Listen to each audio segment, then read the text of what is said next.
So Howie Roseman, Nick Sirianni, and the rest of the Philadelphia Eagles front office, well, maybe not the rest, you get what I'm saying, guys, are meeting with quarterback prospects. Let's talk about that for a second.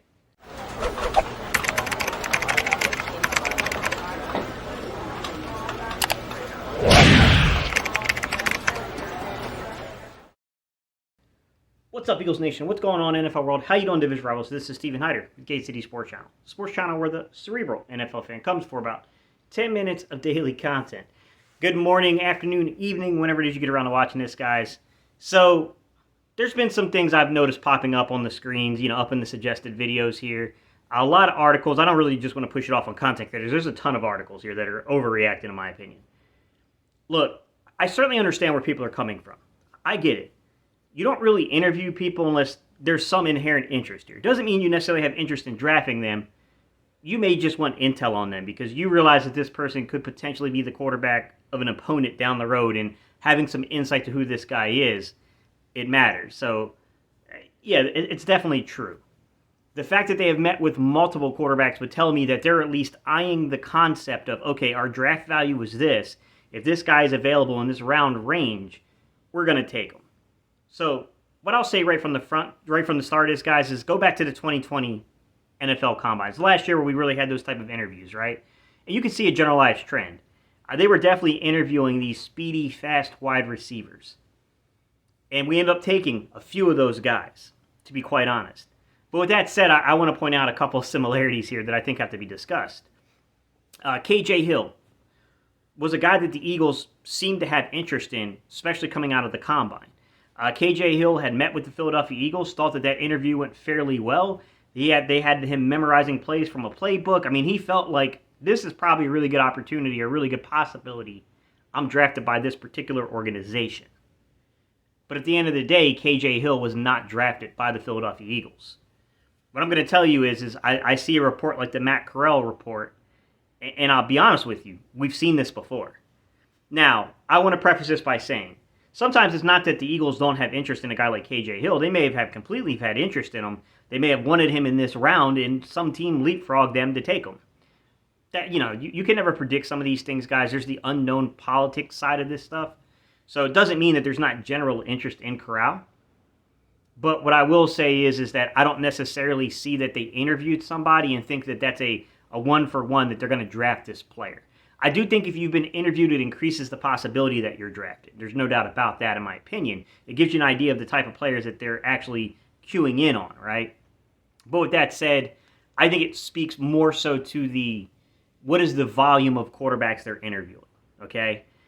That would probably tell me, like, okay, they want some kind of solution here in terms of, number one, guys, if Jalen Hurts doesn't work out, or if the contract, situation turns into a complex situation, I can understand wanting to have a guy that you could potentially turn to. I get that side of things. The Eagles are always looking for that kind of play.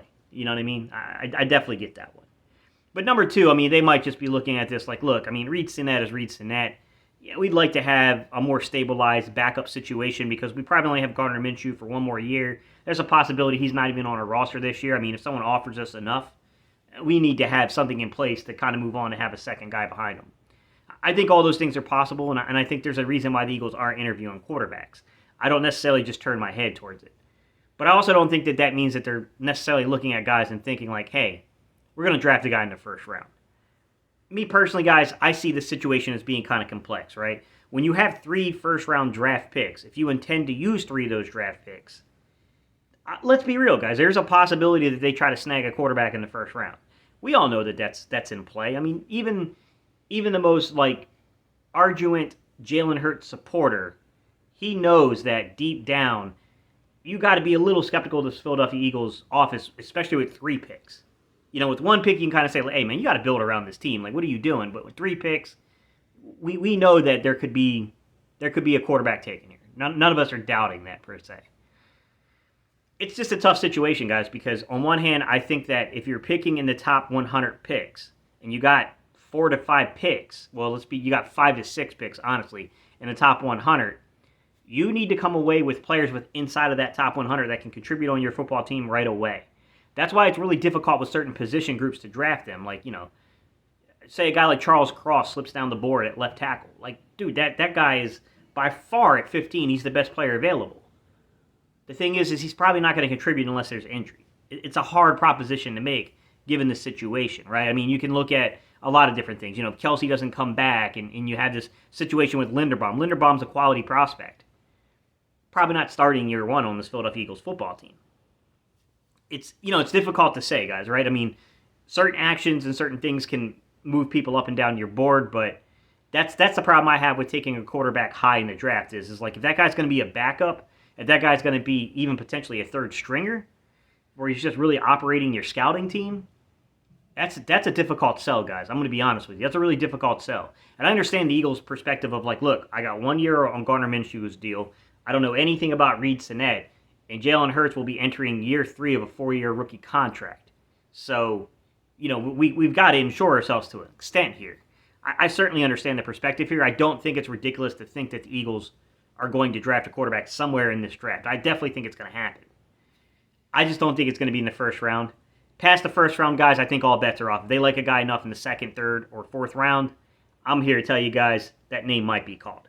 That's just, facts are facts, guys. We can't avoid those. All right, y'all, leave your comments down below. What do you think?